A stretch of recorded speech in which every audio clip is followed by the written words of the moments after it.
Hello சுட்டீஸ், நம்ம சேனலில் பெரியவங்களுக்கான stories நிறைய போட்டுட்ருக்கோம். பட் நீங்கள்லாம் அதிகமாக ஷார்ட்ஸ் தானே பார்க்குறீங்க. அதனால் உங்களுக்காகவே ஒரு குட்டி மாரல் ஸ்டோரி கொண்டு வந்திருக்கேன். இப்போ இந்த இமேஜை பாருங்கள். ஃபஸ்ட் இமேஜில் என்ன நடக்குது? ஒரு எறும்பு இருக்குது இல்லையா? அந்த எறும்பு என்ன பண்ணுது? டெய்லி தனக்கான ஃபுட்டை சேகரிச்சிட்ருக்கு. ரொம்ப வெயில் அதிகமாக இருக்குது, ஆனாலும் அதை ஸ்டாப் பண்ணாமல் ஃபுட்டை சேகரிச்சிட்டே இருக்குது.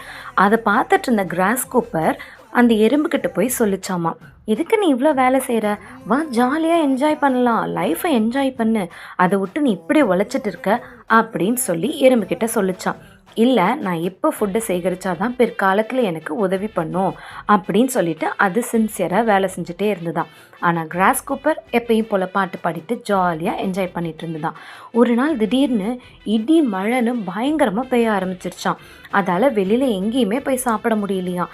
என்ன பண்ணுறதுன்னு தெரியாமல் யோசிச்சுட்டு இருக்கும்போது எறும்பு என்ன பண்ணுச்சான்?